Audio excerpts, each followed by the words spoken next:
for democracy. When will the Arab Spring reach Algeria? In the interview, author and winner of the German Book Trade's Peace Prize, Boualem Sansal. Herzlich willkommen, Boualem Sansal. Merci d'être avec nous. Welcome, Boualem Sansal, and thank you for joining us. You're being awarded the Peace Prize of the German Book Trade. The jury has honored you, among other things, for your courage, for being one of the last Algerian intellectuals to remain in the country.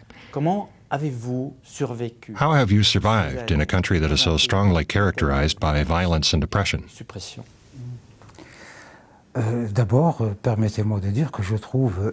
Let me first say that I find it a bit strange that I'm being recognized for living in my home country. To live in one's native country is perfectly normal and natural. And it's all the more normal and natural if this country is in danger. That's exactly when you should be there to help the country solve its problems. Is that a question of courage? No, it's completely natural. It's probably dangerous. I'm under threat. I haven't received any explicit warnings, but I feel threatened. But that makes me no different from many other Algerians. They're threatened for what they do, for supporting human rights, or for working with Amnesty International. Women are threatened for fighting for their freedom. I'm very happy about the prize because it gives me more opportunities.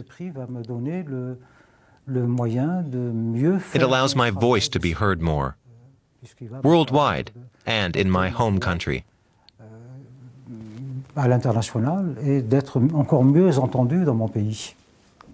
So you never wanted to leave Algeria? Of course I did. Every day I say to myself, I'm leaving. It's difficult to live in these countries. In Algeria, in Syria, in Afghanistan, in Libya. It's really, really hard. They're dictatorships, but it's not just because of that. There's conservatism, traditions, and day-to-day problems such as electricity rationing, water shortages, deprivation, and violence, each and every day. But I want to live. I feel good when I'm in Germany, France, or England, and I want to stay there. But I tell myself I need to go back to my own country and work toward making it into a country as beautiful as Germany, France, or England. I shouldn't flee. That sounds optimistic. In your novel Le Serment des Barbares, The Oath of the Barbarians, you paint a picture of a traumatized, closed, and dark country. Do you see any grounds for optimism? I'm optimistic about the long term because I believe that Algerian society is developing from within, but only in the long term. In 30 or 50 years, the situation will improve in the Arab world, in Algeria. But in the short term, I'm pessimistic. Algeria will experience a lot more violence, but at some point, the Algerians will rise up. The same thing will happen as has happened in Libya, or is happening right now in Syria. Why isn't it happening now? Because the people already rose up 23 years ago. We started fighting in October 1988.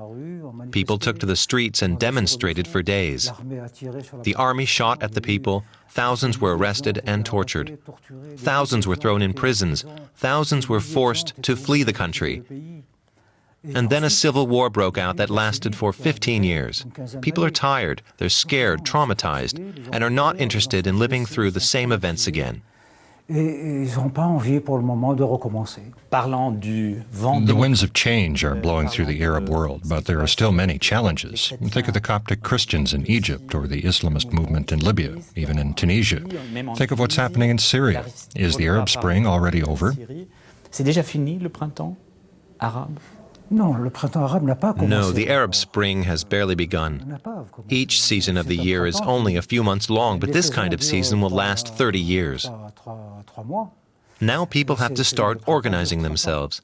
This is about a revolution within the mind.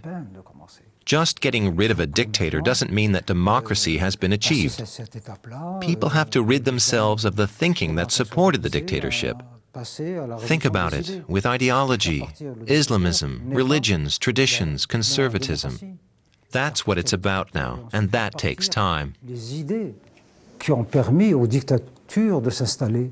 Democratic and Islamist forces fought together against Mubarak's regime.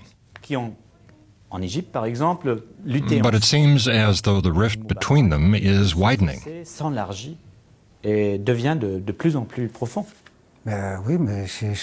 Yes, that's something we also experienced in Algeria in 1988. The entire population went out onto the streets to demonstrate against the dictator. And 3 months later, the Islamists had organized a massive, tightly organized party, like an army. They had an ideology, a program, clear goals. Meanwhile, we Democrats were divided into 150 different parties, with a spectrum that spanned left-wing extremism to right-wing extremism. There were parties with just 2 or 3 members. We weren't in a situation to agree on a common program or a common path, so we failed. And that's exactly what's happening now in Egypt. The Islamists are very well organized, and the other groups are splintered. In your work, The German Mujahid, you denounce the Holocaust, Nazi ideology, and anti-Semitism. You go on to compare these with the totalitarian ideology of Islamists. Doesn't that comparison go a little too far? After what I've seen in Algeria and the Muslim world, I can say that Islamist ideology is a form of fascism that closely resembles National Socialism.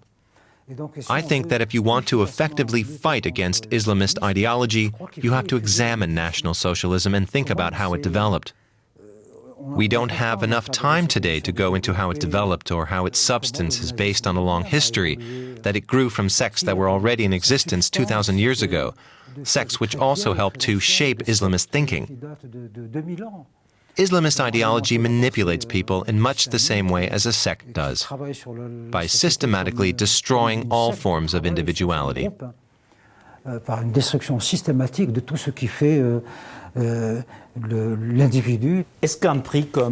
an award like the German Book Trade's Peace Prize strengthen the voices of writers and intellectuals? Yes, of both. The prize strengthens my voice in the West. People send invitations, they listen, sometimes they agree with me.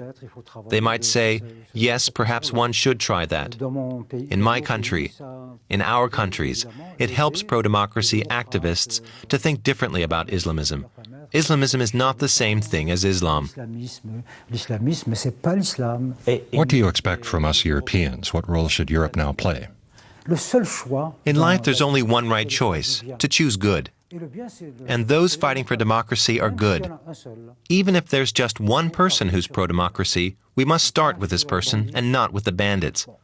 Europe made mistakes in the past, but now Europe is acting, supporting those who are pro-democracy.